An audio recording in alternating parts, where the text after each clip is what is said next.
Welcome to Samba Samba. Enjoy the video.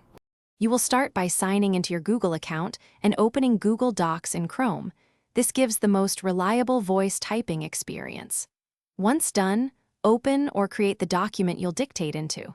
Make sure your microphone is connected and allowed in browser settings. Click the lock icon in the address bar and permit mic access if prompted.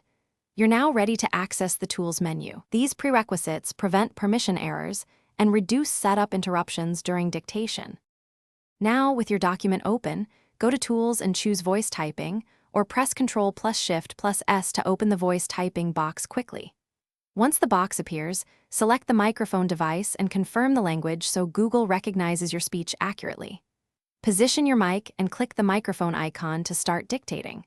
Speak naturally and include punctuation like comma or period when needed. If you need to pause, click the mic again.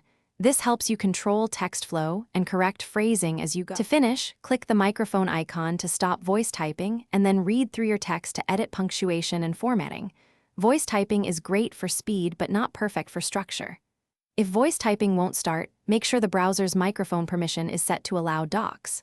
Google, calm and try switching to another mic. If problems persist, reload the tab, clear cache, or use Chrome. These steps resolve most issues. Remember, good mic placement and clear speech improve accuracy. Thanks for watching. Consider subscribing if we helped you.